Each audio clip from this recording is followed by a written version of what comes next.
A Alemanha do pós-guerra, reparações e repercussões.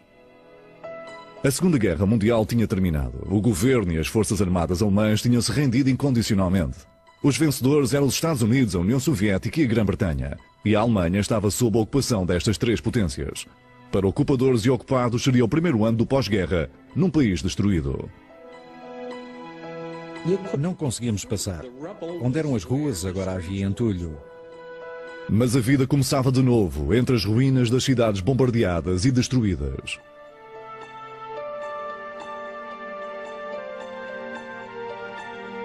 Estavam cheios de fome, à espera de obter comida. Os alemães descobriam agora o que era ser uma nação humilhada e derrotada. Os poderes de ocupação eram da opinião de que a Alemanha nunca mais poderia estar numa posição bélica. Destruíram o partido nazi e a gigantesca indústria de armamento. Seria uma Alemanha sem armas nem mísseis, que iria ser reconstruída. Podia arrastar o resto da Europa, porque era o motor central da economia europeia. Ocupadores e ocupados dedicaram-se à tarefa de reconstruir o que a guerra tinha destruído. Estava a começar uma nova era, quer para a Alemanha, quer para o resto da Europa. A reconstrução foi feita pelos alemães, não por nós, por estranhos. As linhas férreas subterrâneas e as linhas telefónicas foram reparadas. Em breve, os sistemas de canalização e de esgoto estavam novamente em funcionamento.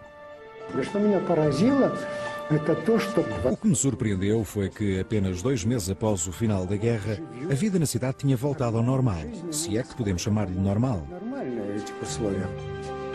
Por entre as ruínas, o coração da nação alemã começou a bater de novo.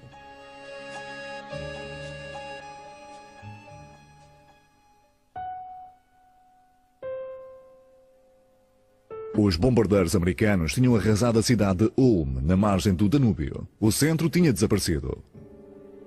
Elsbeth Zumsteck viveu esta agonia. A guerra tinha destruído a sua casa e a sua família. O seu marido tinha sido morto mesmo antes do final da guerra.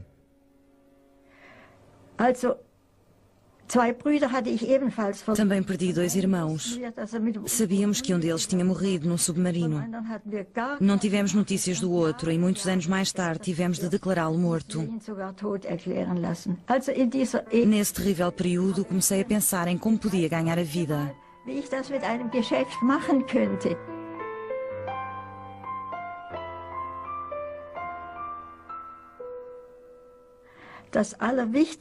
Aquilo de que mais precisávamos era de sapatos. Eram racionados. E pensei começar um negócio desse género.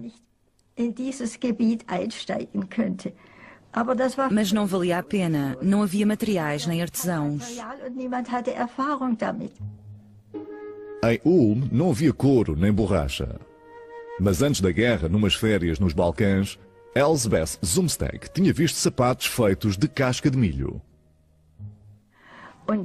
Pensei que essa poderia ser a solução, mas havia grandes dificuldades.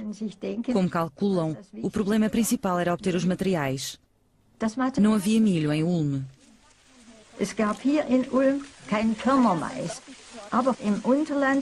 Nas terras baixas, o milho era cultivado no verão e colhido no outono.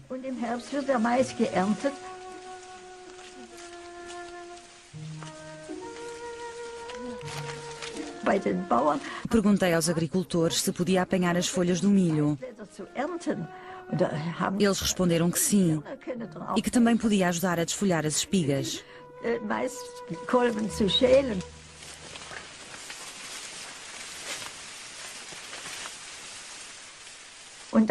Ainda nos vejo sob o sol do outono a desfolhar as espigas. As sacas eram transportadas da aldeia para Ulm. Carregámo-las para um carro de bois. Comecei imediatamente a desfiar as folhas para obter o material para fazer os sapatos.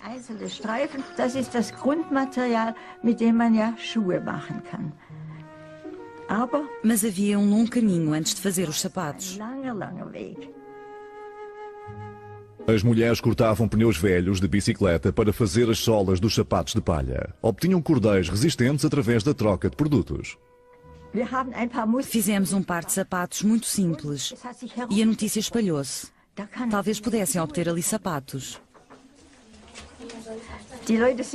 As pessoas vinham aos montes, muitas vezes com crianças. Tirávamos as medidas às crianças, traçando os pés em moldes de papel. Uma vez sabendo os tamanhos, podíamos fazer os sapatos. Elsbeth Zumsteg tornou-se uma mulher de negócios e vendeu mais de 3.000 pares de sapatos em 2 anos, dando emprego a 40 mulheres. Uma verdadeira história de sucesso. Registou oficialmente os sapatos e outras criações de milho e foi a sua própria modelo fotográfico.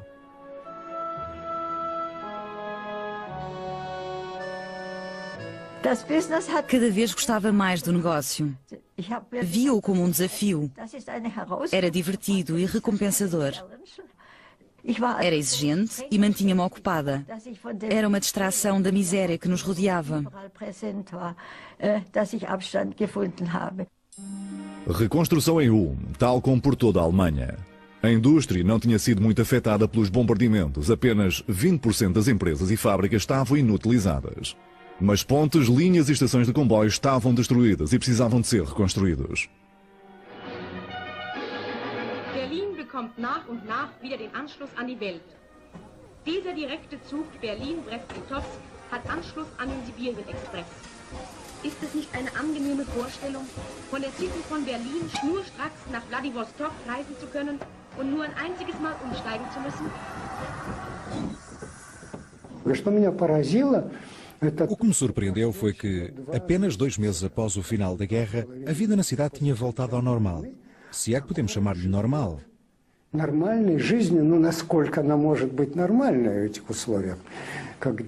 As lojas reabriram, alguns cinemas exibiam filmes, as emissões de rádio e o fornecimento de água estavam em funcionamento. Fiquei muito surpreso. Os alemães merecem respeito por serem um povo tão prático, por recomeçarem a vida, apenas 2 meses depois de uma destruição tão completa. Der Wiederaufbau schreitet ständig vorwärts. Jede Stadt entwickelt ihre eigene Methode von Entrümmerung und Aufbau. Zunächst müssen überall die Ruinen beseitigt werden. Dann heißt es, Millionen und Abermillionen von Kubikmetern Schutt abfahren. Hunderttausende arbeiten täglich in allen Zonen an der Wiederaufrichtung ihrer Heimatstädte. Aufräumen und aufbauen. Das ist der Rhythmus, der das Arbeitsjahr 1946 bestimmt. As montanhas de sucata eram transformadas em objetos úteis. Revestimentos blindados passaram a ser frigideiras. Cartuchos de balas passaram latas de leite. E capacetes de aço a peneiras. Na primavera de 1946 houve a primeira feira de comércio do pós-guerra, a famosa Feira de Comércio de Leipzig. Ganz besonderes Interesse fanden diesmal natürlich die Werkzeugmaschinen und die Baumaschinen. Auch bei der Beseitigung der Trümmer und bei der Wiederaufrichtung unserer Städte muss man allmählich von der arbeitsintensiven Wirtschaft zu technisierten Verfahren übergehen. Besonders groß war die Zahl der Ziegelabputzmaschinen verschiedenster neuer Konstruktionen sowie die Apparate für stromlose Fertigung. Os socialistas e os comunistas começavam a impor-se. Na zona soviética, a reforma agrária posterior a setembro de 1945 anulou os direitos de propriedade. In allen Dörfern versammelten sich die Bauern und Landarbeiter. Bauernkomitees oder Bauernausschüsse erhoben ihre fordernde Stimme nach Bodenreform. Sie alle hatten aus der Geschichte gelernt. Die jahrhundertealte Forderung der landlosen und landarmen Bauern nach einer durchgreifenden Bodenreform wurde endlich Wirklichkeit. Todas as propriedades com mais de 100 hectares foram expropriadas e redistribuídas, especialmente a exilados sem terras. A queda do Terceiro Reich parecia assinalar o fim da propriedade privada de uma vez por todas. Mas a reforma agrária agravou a falta de alimentos, uma vez que os novos proprietários não sabiam nada de agricultura. Havia milhões de refugiados que precisavam de ser alimentados. O sistema de racionamento do tempo da guerra falhou. Os alemães estavam desesperados por alimentos, mesmo que fossem apenas ervas. Überall am Rande der Stadt wächst etwas für unseren Kochtopf. Man muss es nur kennen. Die jungen Lindenblätter als Salat. Bitte, bedienen Sie sich. Das bescheidene Gänseblümchen kommt als Spinat zu neuer Geltung. An feuchten, sumpfigen Stellen wächst der großblättrige Huflattich, ein wohlschmeckendes Gemüse.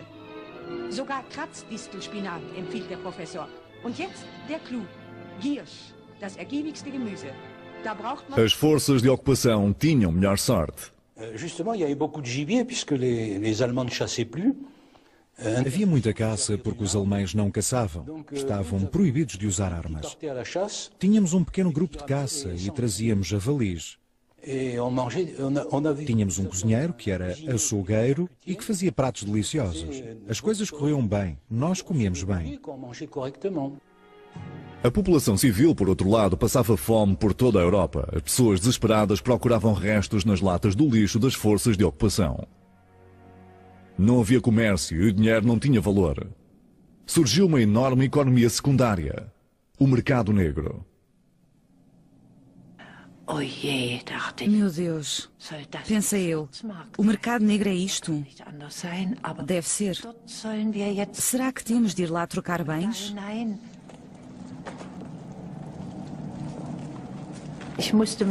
Tive de arrastar a minha mãe, que estava muito relutante, mais assustada do que eu.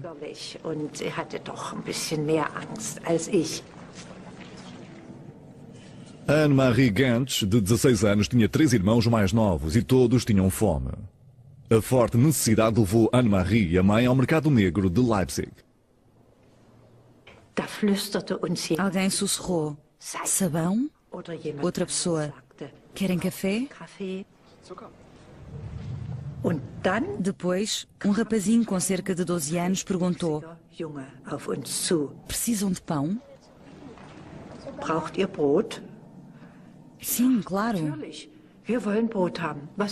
O que oferecem? Tínhamos cupons de açúcar e dinheiro. Seguimos o rapaz. Mas antes de sairmos do mercado negro, ouvimos um apito. Uma rusga, parte do jogo do gato e do rato do pós-guerra. Em todas as zonas, as forças de ocupação tentavam eliminar este comércio. Mas as rusgas não impediam ninguém.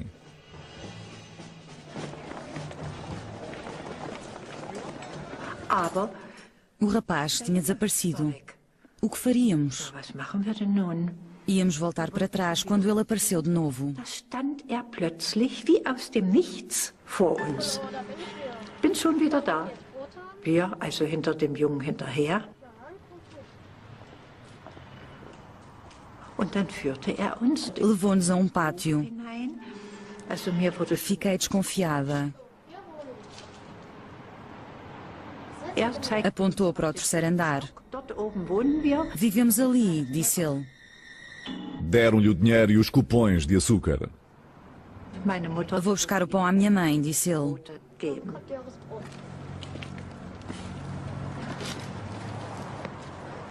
Und dann standen wir da. Ficámos ali. E o rapaz não voltou.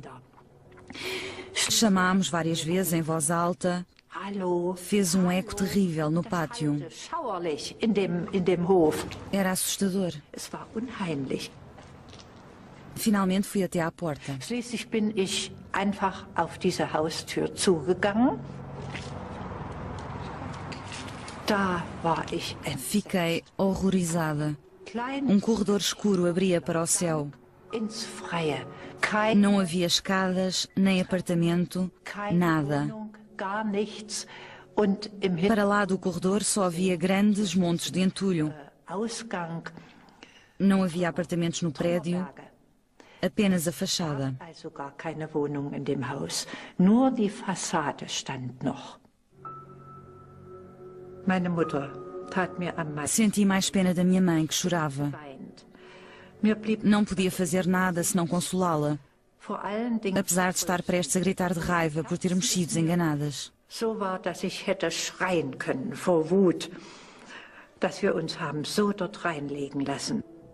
Episódio perturbador, mas para milhões de outras pessoas, uma ocorrência diária. Era também objeto de sátira nas notícias. Hier verwandeln sich Schreibmaschinen in Schuhe, Höhensonnen in künstliche Gewisse. Kein Zauberer bringt sowas fertig. Na nun, plötzlich die Polizei. Was denn, will die auch tauschen? Haben Sie eine Ahnung? Razzia! Razzia, sage ich Ihnen. Leider wird die Freiheit auf den Tauschmärkten öfter von gewissenlosen Elementen für Schwarzhandelsgeschäfte missbraucht.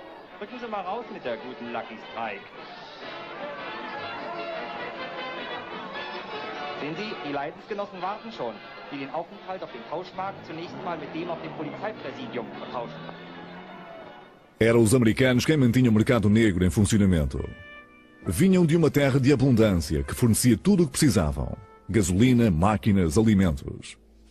A moeda de troca dos mercados eram os cigarros americanos. Lucky Strike, Camel, Pall Mall.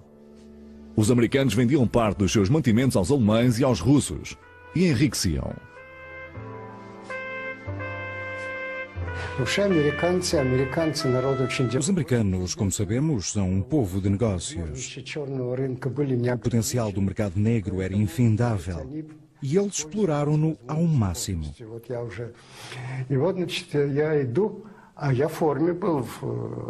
Eu estava fardado e um jipe aproximou-se de mim, conduzido por um tenente americano.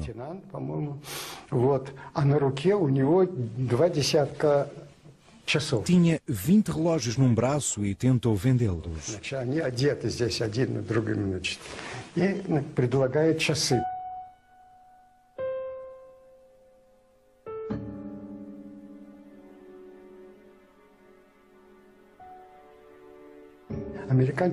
Os americanos tinham percebido que os relógios eram muito populares entre os russos. Ele disse: Ivan, queres comprar um relógio? Não, não preciso. E mostrei-lhe o meu. Então compra o Jeep. Eu disse: como vais explicar isso aos teus superiores? E ele respondeu: digo que tive uma avaria e vendo-te o Jeep. Podia-se comprar o inimaginável. As tropas americanas estavam a instalar-se na Alemanha. A aproveitar a vida, Washington ficava muito longe.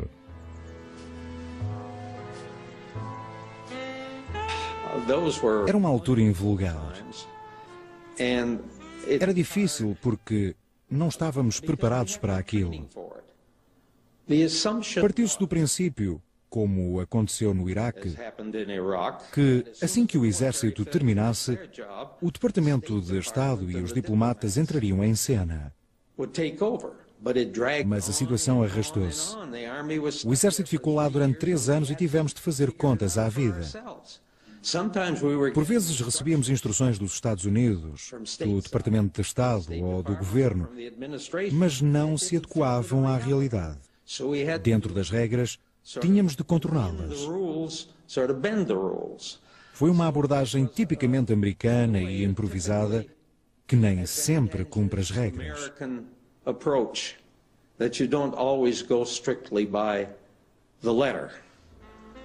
Os americanos eram irresistíveis, tinham carros e dinheiro, eram jovens e descontraídos com muito tempo livre. E eram os vencedores nesses anos do pós-guerra.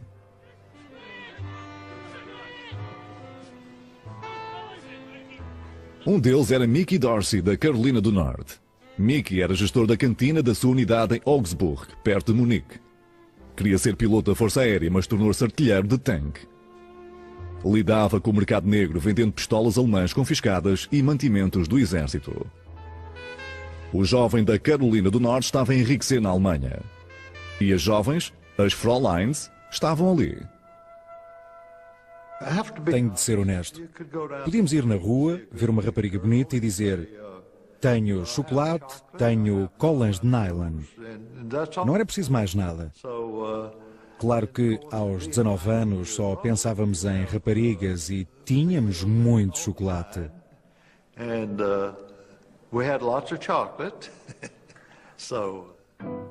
Mickey Dorsey e os companheiros estavam a divertir-se. Em breve, todos tinham uma namorada alemã.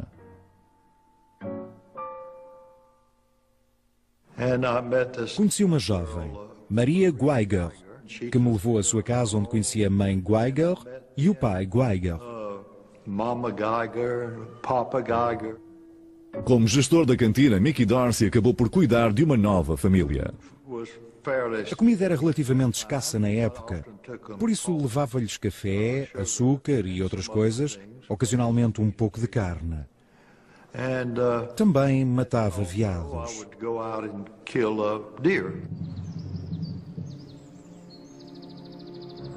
Havia um campo com cerca de 200 metros, seguido de bosques.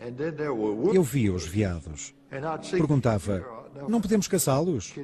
Eles respondiam, não, é proibido matar esses veados. Eu dizia, ora é essa. Peguei na espingarda, fui até ao bosque, escondi-me mesmo na orla da floresta. Os veados estavam no campo. Deitei-me no chão e disparei.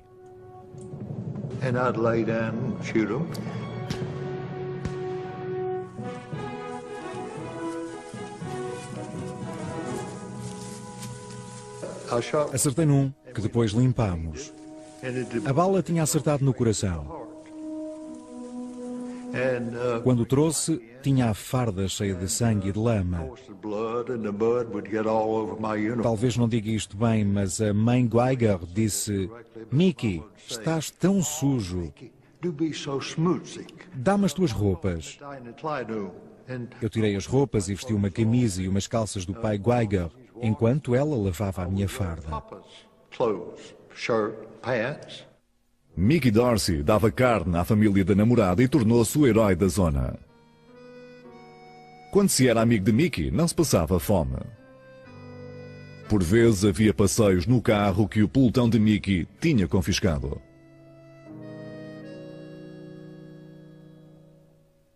Os Geiger tinham muita comida e partilhavam com outras pessoas. Era por isso que as pessoas me conheciam e diziam Guten Tag, Mickey. Todos me chamavam Mickey.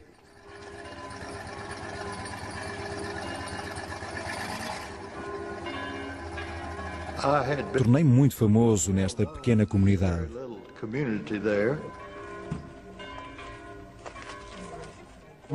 Maria e eu passeávamos junto à igreja de mãos dadas.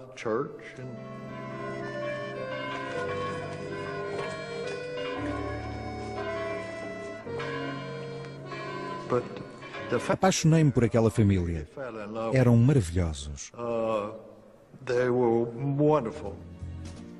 Nesta época, Mickey Dorsey vivia na Alemanha há mais de um ano. Um dos quase 300 mil militares de ocupação americana.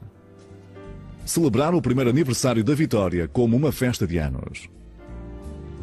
Mickey Dorsey estava cada vez mais rico, ganhando tanto no mercado negro que conseguia poupar todo o ordenado do exército a fim de realizar um sonho antigo.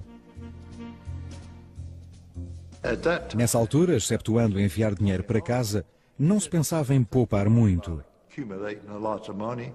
Eu filo e enviava para casa porque pensava comprar um carro novo ou um avião quando chegasse a casa. Foi o que fiz. Comprei um carro e um avião. Tal como diz o título do filme, tinha caído uma estrela do céu.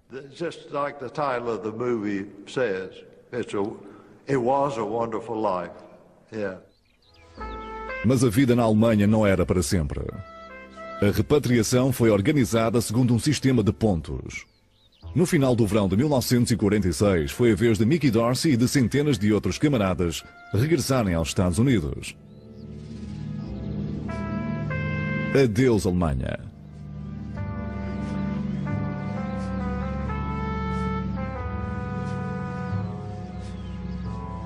De regresso a casa, as recordações da guerra longínqua permaneceram, embora agora mais parecesse um jogo com contornos cômicos.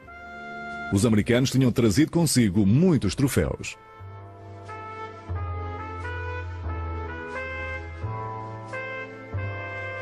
Mickey Dorsey também trouxe muitas recordações nazis. Mas não tinha esquecido os Geiger. Quando voltei aos Estados Unidos, enviava encomendas com doces, café e colas de nylon para a Maria. Era muito raro haver colas de nylon nessa época. Açúcar e por aí fora. Durante um ano ou dois, enviei encomendas.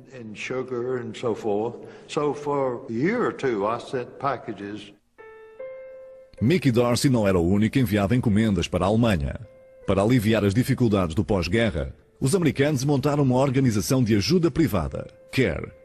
Em 1946, chegaram à Alemanha 2 milhões de encomendas da CARE.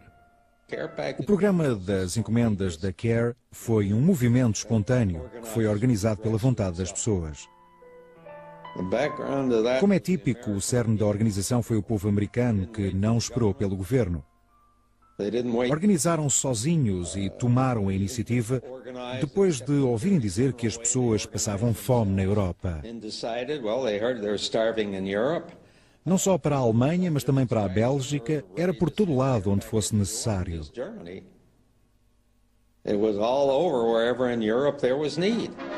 Os alemães também tentavam desesperadamente ajudar-se a si mesmos. Der Großstädte erging der Ruf, jedes brachliegende Land zu bebauen. Nur wenn sich jeder bemüht, dem Acker einen guten Ertrag abzuzwingen, kann der Hunger gebannt werden, der einem verheerenden Krieg stets auf den Fersen folgt. An der Stelle, wo in Berlin einst der schöne Tiergarten stand, verwandeln viele fleißige Hände das Schlachtfeld in einen Gemüsegarten. A Cruz Vermelha Sueca ofereceu comida às escolas do distrito do Ruhr. Milhões de crianças habituaram-se à refeição sueca, como era conhecida. O Exército de Salvação, os Mormons e os Quakers doaram roupas e provisões. Mas a situação agravava-se. Devido à divisão em 4 zonas de ocupação, a economia da Alemanha estava fragmentada.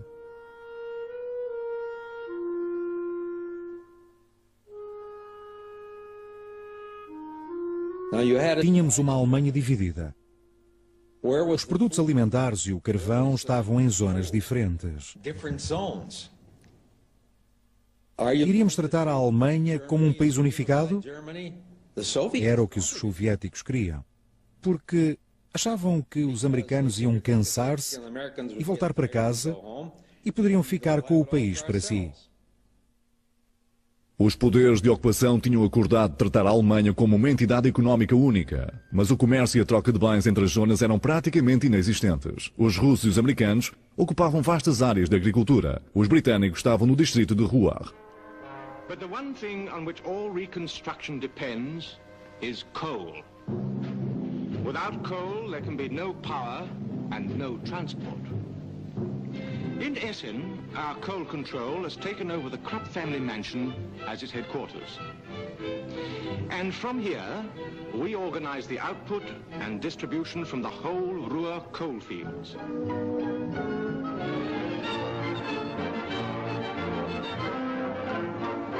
Last summer, what was called Operation Coal Scuttle brought 30,000 miners back from the Wehrmacht. But today, the great problem is moving the coal from the pithead to the liberated countries, to the German power plants and to the Allied military dumps. For the Germans themselves, there is no coal. They must go out in the woods and parks to cut wood, to strip the bark off the trees, to collect brushwood and carry it home in handcarts and prams. No final de 1946, instalou-se um inverno gelado. Der bitterste Frost seit Jahren mit Temperaturen von unter 20 Grad verhinderte vielerorts Arbeit und Aufbau, lähmte Wirtschaft und Verkehr, gefährdete Leben und Gesundheit. Os portos congelavam. O pouco carvão que os alemães possuíam após a reconstrução mal podia ser transportado. Estava muito frio. Recordo especialmente o inverno de 1947. Houve temperaturas de menos 25 graus Celsius. O porto congelava sucessivamente.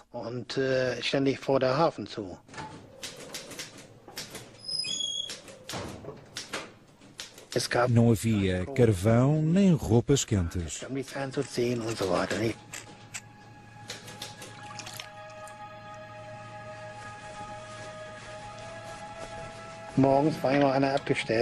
Um de nós tinha de acender a lareira todas as manhãs. Tínhamos um fogão a carvão. Quando o fogão aquecia finalmente as salas, de modo que o frio não nos fizesse deixar cair os lápis, eram 11 horas.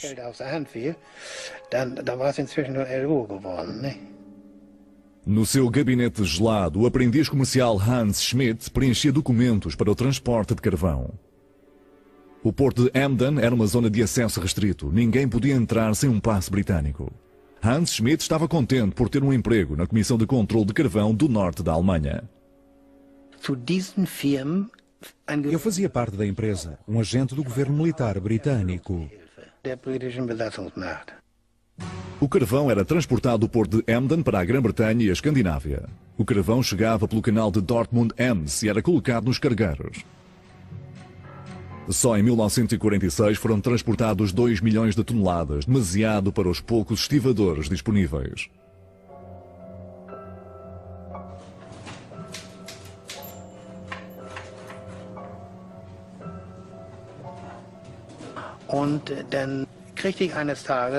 Um dia recebi uma carta que ordenava que fosse trabalhar como estivador para o governo militar britânico.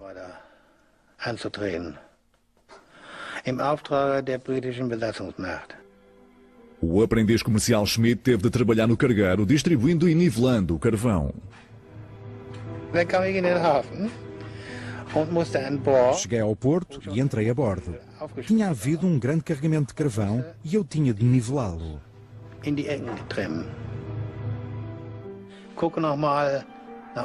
Olhei para cima, vi uma pequena abertura e percebi que o guindaste ia largar uma grande carga.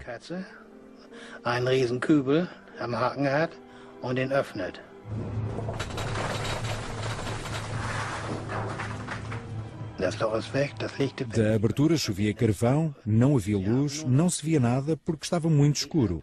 Apenas havia uma lâmpada de carboneto, uma pá e uma folha de metal. Hans Schmidt estava aterrorizado. Durante a guerra fiquei preso num abrigo anti-bombardeamento. Não conseguimos abrir a porta. As bombas que iam lá fora e não conseguíamos sair. Não havia ninguém para ajudar do lado de fora. Estávamos todos na cave. Tentámos forçar a porta, mas não conseguimos sair. Nunca irei esquecer isso. Fiquei claustrofóbico. Foi a mesma situação no porão daquele navio em 1946 ou 47. Estar enterrado e ter de escavar para sair. Por outro lado, estava contente por ter um emprego e por as coisas estarem a correr bem depois de termos perdido a guerra. Por toda a Alemanha, os poderes de ocupação desmantelavam fábricas e maquinaria para serem transportadas para os seus países. Reparações. Apenas os americanos se contiveram. Moscovo desmontou indústrias inteiras. Caminhos de ferro, postes de eletricidade, fábricas, tudo foi encaixotado e enviado para a URSS. Os soviéticos estavam decididos a reconstruir o seu país, devastado pelos alemães.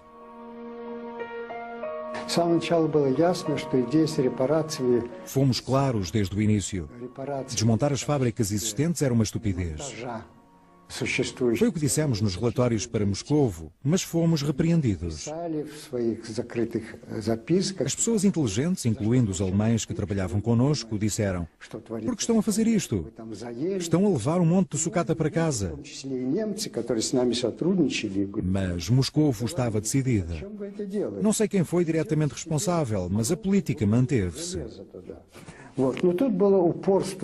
Apenas resultou em perdas porque prejudicou a nossa reputação na Alemanha e o desenvolvimento económico interno.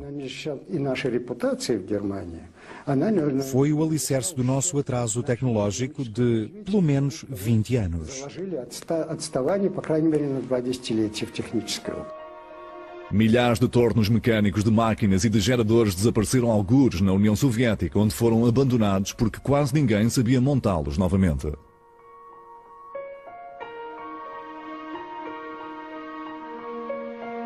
Na zona francesa, as reparações também seguiam em força.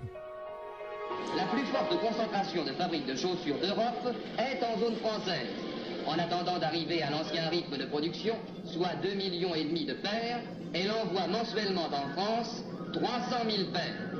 L'Allemagne paie. Grâce à cette réussite de base, les hauts fourneaux, les fonderies, les aciéries ont pu être remis en marche au service du vainqueur. L'Allemagne paie. Todos os poderes de ocupação concordavam que a Alemanha nunca mais devia produzir armamento. Os cartéis de armamento foram desmantelados e as grandes empresas divididas em unidades mais pequenas. Uma das nossas ideias era não permitir que voltassem a ter uma indústria de armamento.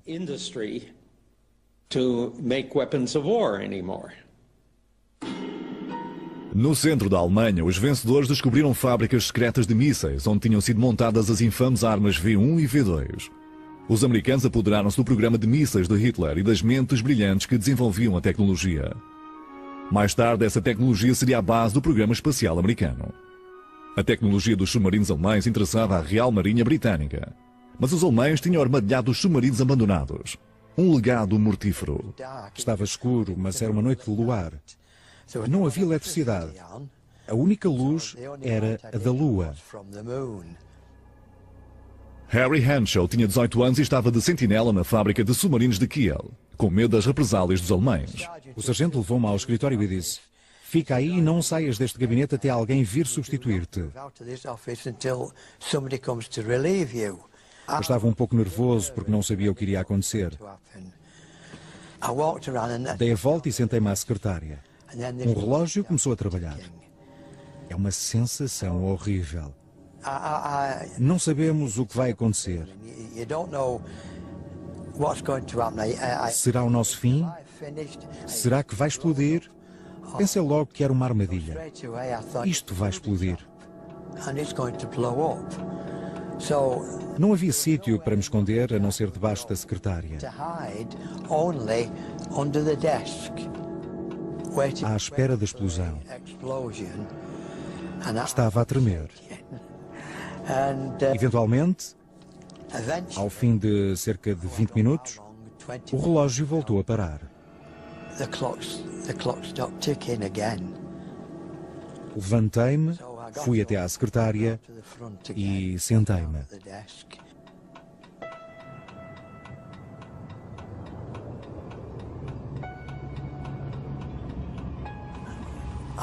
Abri a gaveta muito lentamente, sempre a passar os dedos por baixo.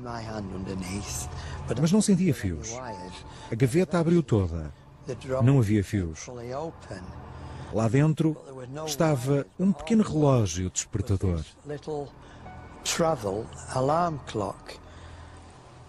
Fiquei muito contente, muito aliviado. Levantei-me e dancei. Não dancei, mas fiquei muito contente.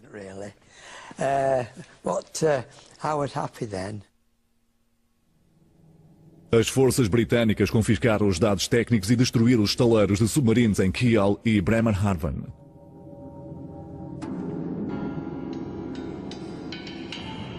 Os gestores da indústria de armamento da Alemanha tinham sido presos. Qualquer pessoa que resistisse à prisão era severamente punida. Entre os trabalhadores, o descontentamento crescia. Os habitantes do distrito do Ruhr, o centro da produção alemã de carvão e aço, trabalhavam para as forças de ocupação. Mas tinham pouca comida e pouco carvão para se aquecerem. Começavam a organizar-se. Entre eles estavam comunistas alemães. No dia 1 de fevereiro comecei a trabalhar com o KPD, o Partido Comunista Alemão. Era um sábado. Fomos chamados a uma reunião para discutir a situação na cidade. Ernst Schmidt, um retornado alemão de um campo de detenção soviético, tinha-se tornado comunista. Fora inspirado por Karl Marx e pela ideia da propriedade nacionalizada.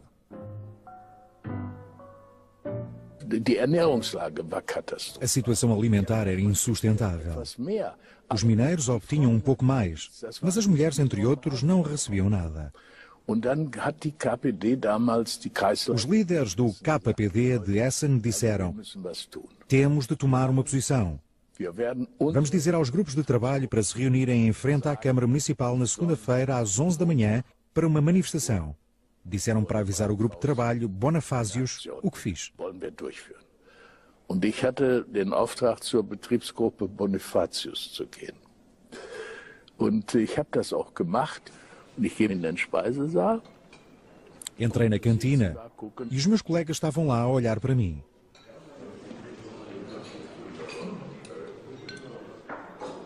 Meine Erregung war furchtbar. Estava muito nervoso. Nunca tinha falado para um público grande. Apresentei-me e tirei logo os óculos. Eram óculos de máscara de gás que apertam atrás das orelhas com um cordel. Tirei-os porque sabia que me ajudaria a falar, porque não conseguia ver a cara das pessoas. Ich sah die Mienen der Leute vor mir nicht. Quando acabei, lembro-me que as minhas últimas palavras foram: então vá, vamos a isto. E eles aplaudiram. angekommen. Soube que tinha sido bem sucedido. Estava muito orgulhoso de mim mesmo. Disseram-me, Ernst, foste ótimo. Tinha acertado em cheio.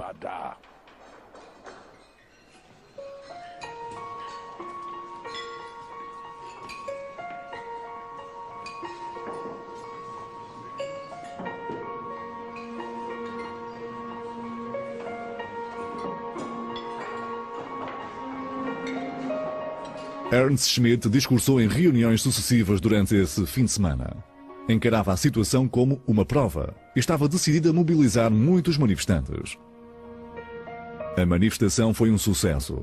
600 trabalhadores reuniram-se junto à Câmara Municipal de Essen. Ernst Schmidt estava satisfeito. Foi pacífico. Apenas se ouvia a calma exigência que subia de tom. Queremos pão. Temos fome. Que ressoava pela praça. Mas então a situação ameaçou tornar-se perigosa. Chegavam cada vez mais pessoas à praça. Os operários de outras empresas juntavam-se ao protesto. O presidente da Câmara de Essen, Gustav Heinemann, estava apreensivo pela reação britânica.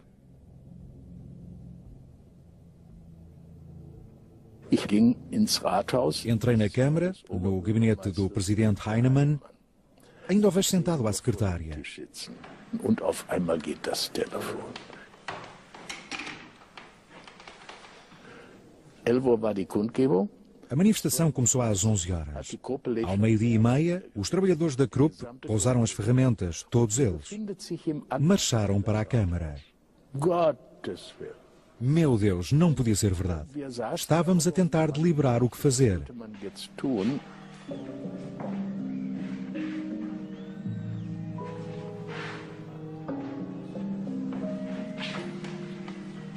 A multidão marchou até ao quartel-general britânico. Na Câmara estavam apreensivos. Ninguém sabia como é que os britânicos iam reagir.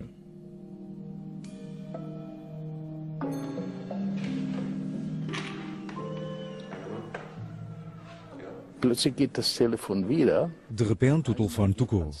Heinemann atendeu e pareceu aliviado. Graças a Deus. Os trabalhadores da Krupp tinham calmamente dispersado porque os britânicos tinham prometido mandar toda a sua frota de caminhões buscar pão a Bremen. Partiram e na manhã seguinte havia pão em Essen. Pouco a pouco a vida na Alemanha voltava ao normal. Em Stuttgart, a cidade natal da Mercedes-Benz, os elétricos voltavam a circular. Os americanos queriam uma economia funcional. No oeste da Alemanha, pelo menos. Queriam um reduto contra o comunismo e um mercado para a sua própria economia, altamente produtiva. Se a Alemanha não pudesse ter uma indústria significativa e pacífica, arrastaria consigo o resto da Europa, pois era o motor central da economia europeia. Tínhamos de apoiar uma Europa em ruínas. Se queríamos que a Europa voltasse ao que era, tínhamos de apoiá-la para que não fosse um fardo para nós. So we had to, if we were going to have Europe come back so they wouldn't be a burden on us anymore. O secretário de Estado americano, James Burns, viajou até Stuttgart, onde proferiu um discurso no Centro Cívico. Um discurso dirigido ao povo alemão e a todo o mundo. Foi o ponto de viragem da política alemã. A Alemanha iria ser ajudada. O Plano Marshall foi criado até certo ponto com base no discurso de Burns em Stuttgart. Foi uma ideia fantástica. Já li histórias que dizem que, na verdade, era o Plano Truman, mas na altura toda a gente odiava Truman. Deram-lhe o nome de Marshall e toda a gente aplaudiu. Era um conceito fantástico. Foi provavelmente a primeira vez na história da humanidade que o vencedor reconstruiu, até certo ponto, o vencido. In Stuttgart hielt der amerikanische Außenminister Burns seine große, richtungweisende Rede. Erklärte, Amerika wolle einen dauerhaften Frieden, der Deutschland die Möglichkeit gibt, sich durch Fleiß und Arbeit einen geachteten Platz unter den Nationen zu sichern. Außenminister Burns forderte ferner, außer der wirtschaftlichen Vereinigung Deutschlands, die Bildung zentraler Verwaltungsstellen und einer vorläufigen deutschen Regierung. Também disse nesse discurso algo muito importante para milhões de alemães. Enquanto houver tropas de ocupação na Alemanha, continuaremos aqui. Isso deixou algumas pessoas aliviadas ao pensar que os russos não iam dominar tudo. Em Dresden, na zona soviética, os elétricos tinham voltado a funcionar. Mas as linhas seguiam uma direção diferente para uma economia planeada ao estilo soviético. Poucos meses antes tinha sido fundado o Partido de União Socialista, o SED. Era o braço de Moscovo.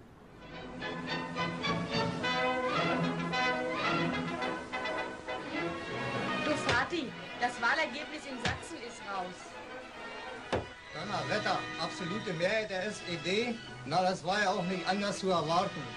Ich glaube, da hat die Bodenreform viel zu beigetragen. Os soviéticos tinham fechado os bancos e as grandes empresas. Agora faziam o mesmo com as pequenas empresas. Eines Tages ging die Zentrale Kontrollkommission bei der Deutschen Wirtschaftskommission in Glauchau-Meerane auf Entdeckungsreisen. Es lohnte sich. Der Fabrikant hatte Leder für 100.000 Paar Schuhe versteckt. Sein Betrieb arbeitete wegen angeblichen Materialmangels nur 4 Tage in der Woche. Os funcionários do SED e do governo militar soviético começaram a caça aos alegados parasitas e capitalistas. Mein Vater ist wie immer in der Früh noch in die Firma gegangen. O meu pai foi cedo para a empresa, como sempre. Às 10 da manhã estávamos sentadas, eu, a minha mãe e as minhas 2 irmãs, com as malas feitas à espera que o meu pai chegasse a casa. Íamos de férias pela primeira vez em anos. Mas o pai de Maria Balz, um produtor têxtil em Glauchau, perto de Leipzig, foi preso na sua fábrica, acusado de fazer negócios no mercado negro. A família não foi informada.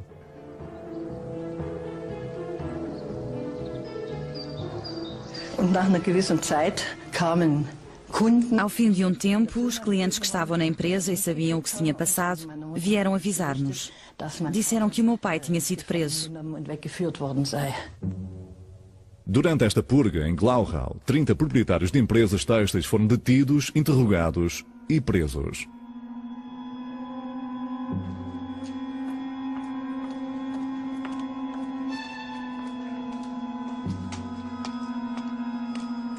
A minha mãe foi à cidade para tentar saber onde ele estava. Foi à polícia e à prisão, onde tocou a campainha e perguntou se ele estava lá. Na altura eu tinha 12 anos e tive de ir com ela, mas uns passos atrás porque não sabíamos se também seria presa.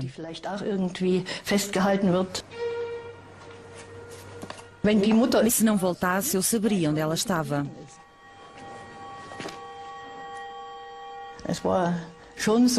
Esse dia foi o fim da minha infância.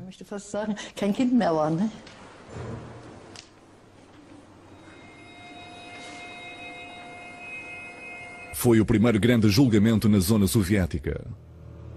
Os alegados crimes dos proprietários das fábricas eram relativamente pequenos, apenas troca de bens para manter as suas empresas a funcionar. Der Fall Glauchau-Meerane ist ein Signal. Hier wird rücksichtslos durchgegriffen, ohne Ansehen von Rang und Person. As penas foram pesadas, 15 anos para a maioria dos réus. Foram dadas 4 penas de morte que nunca se concretizaram. Desesperada, a mãe de Maria Balz mandou as 2 filhas mais velhas para um colégio interno no lado ocidental, onde estariam a salvo.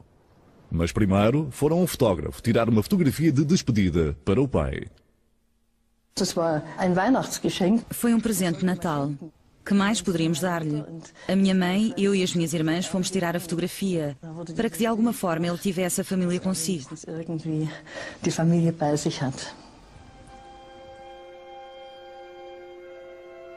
15 anos de prisão para o pai de Maria Balz. A mãe ficou em Glauchau com a filha mais nova. Não aceitava a prisão do marido e a difamação da família. Formou-se um plano corajoso.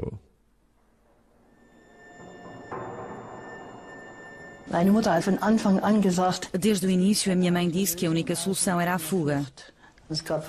Houve várias tentativas que não se concretizaram, ou em que as pessoas desistiram. 2 anos mais tarde, a mãe conseguiu subornar um guarda prisional e libertar o marido. Fugiram para o lado ocidental. Os meus pais não nos disseram que tinham fugido. Uma noite, quando toda a escola estava na sala de jantar, depois da refeição, apareceu o meu pai, a minha mãe e a minha irmã mais nova. Foi inesquecível. Nunca pensei que fosse possível. Ficámos felizes a abraçar-nos. Os americanos receavam uma tomada de poder comunista, como tinha acontecido na zona soviética.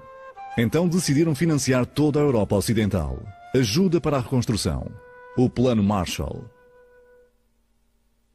Uma das coisas importantes que fizemos na Alemanha, ao contrário do que estamos a fazer no Iraque, foi a reconstrução ter sido feita pelos alemães e não por nós, por estranhos.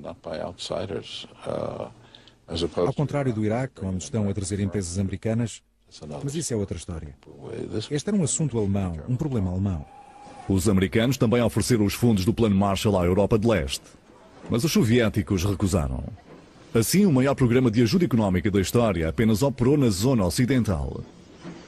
A divisão económica da Alemanha estava selada, nessa altura, nos anos imediatamente após a guerra.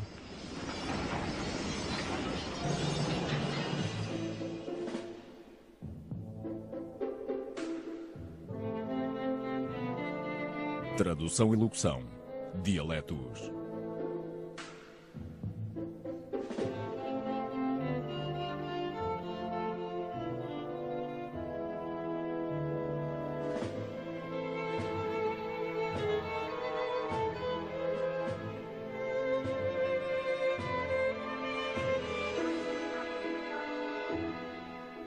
Havia grandes dificuldades. Como calculam, o problema principal era obter os materiais. Não havia milho em Ulm.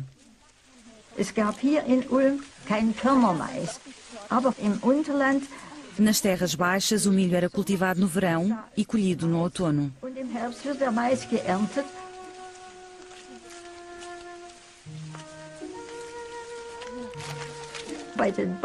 Perguntei aos agricultores se podia apanhar as folhas do milho. Eles responderam que sim, e que também podia ajudar a desfolhar as espigas.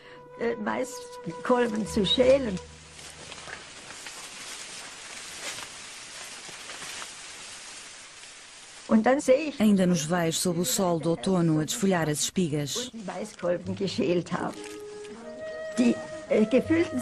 As sacas eram transportadas da aldeia para Ulm. Carregámo-las para um carro de bois. Comecei imediatamente a desfiar as folhas para obter o material para fazer os sapatos.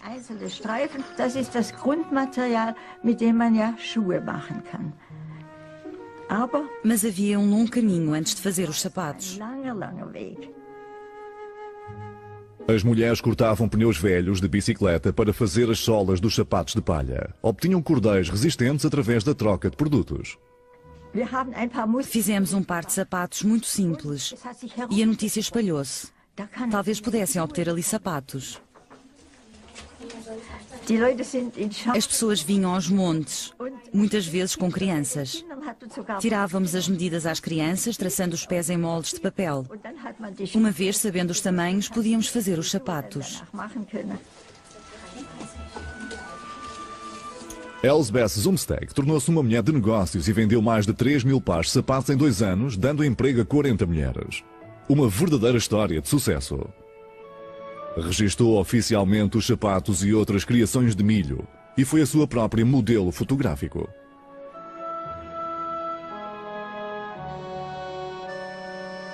Cada vez gostava mais do negócio. Via-o como um desafio. Era divertido e recompensador. Era exigente e mantinha-me ocupada. Era uma distração da miséria que nos rodeava. Reconstrução em Ulm, tal como por toda a Alemanha. A indústria não tinha sido muito afetada pelos bombardeamentos. Apenas 20% das empresas e fábricas estavam inutilizadas. Mas pontes, linhas e estações de comboios estavam destruídas e precisavam de ser reconstruídos. Berlin bekommt nach und nach wieder den Anschluss an die Welt. Dieser direkte Zug Berlin-Brest-Litovsk hat Anschluss an den Sibirien-Express. Ist es nicht eine angenehme Vorstellung, von der City von Berlin schnurstracks nach Wladiwostok reisen zu können, und nur ein einziges Mal umsteigen zu müssen? O que me surpreendeu foi que, apenas 2 meses após o final da guerra, a vida na cidade tinha voltado ao normal. Se é que podemos chamar-lhe normal.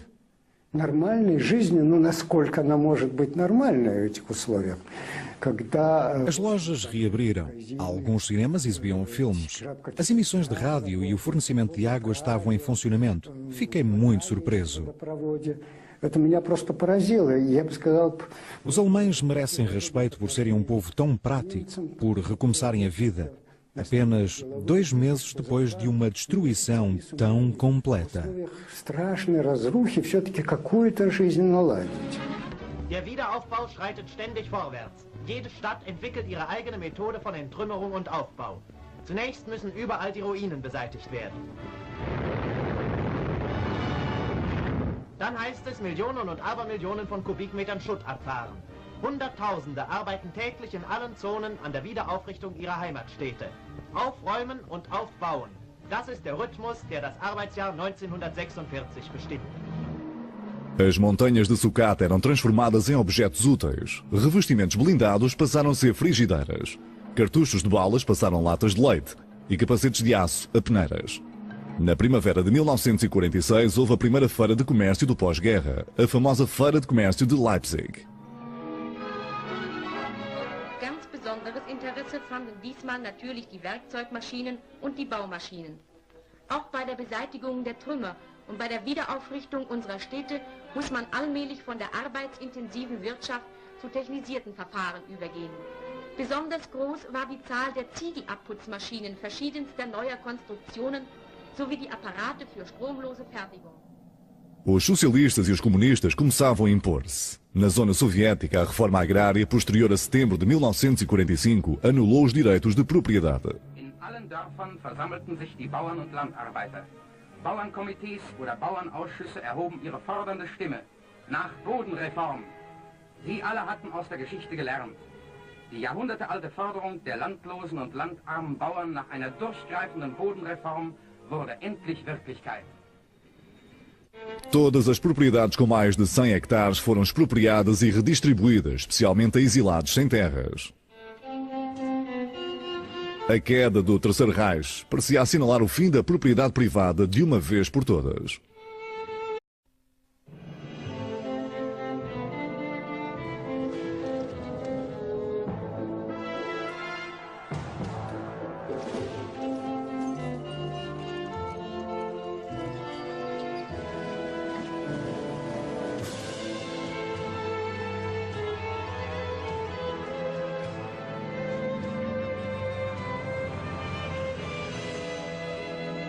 A Alemanha do pós-guerra, reparações e repercussões.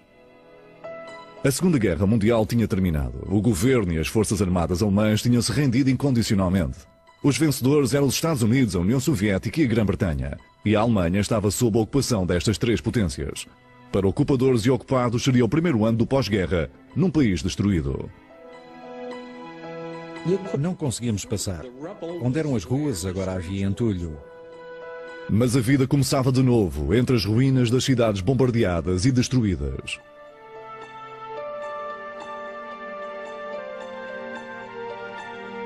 Estavam cheios de fome, à espera de obter comida.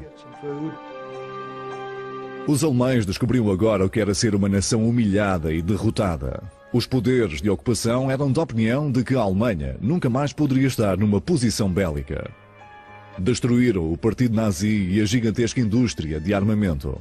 Seria uma Alemanha sem armas nem mísseis, que iria ser reconstruída.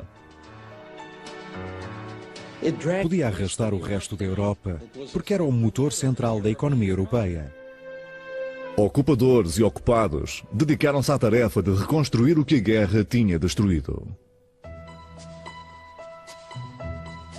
Estava a começar uma nova era, quer para a Alemanha, quer para o resto da Europa. A reconstrução foi feita pelos alemães, não por nós, por estranhos. As linhas férreas subterrâneas e as linhas telefónicas foram reparadas. Em breve, os sistemas de canalização e de esgoto estavam novamente em funcionamento. O que me surpreendeu foi que apenas 2 meses após o final da guerra, a vida na cidade tinha voltado ao normal, se é que podemos chamar-lhe normal. Por entre as ruínas, o coração da nação alemã começou a bater de novo.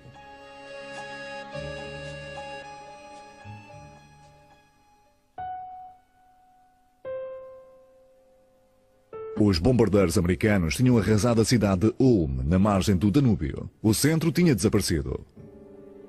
Elsbeth Zumsteck viveu esta agonia. A guerra tinha destruído a sua casa e a sua família. O seu marido tinha sido morto mesmo antes do final da guerra.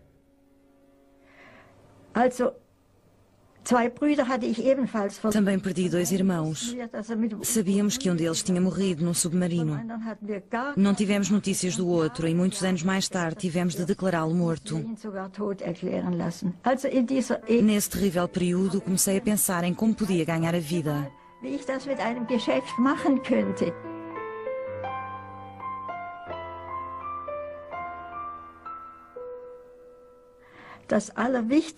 Aquilo de que mais precisávamos era de sapatos. Eram racionados. E pensei começar um negócio desse género. Mas não valia a pena. Não havia materiais nem artesãos. Em Ulm não havia couro nem borracha. Mas antes da guerra, numas férias nos Balcãs, Elsbeth Zumsteck tinha visto sapatos feitos de casca de milho.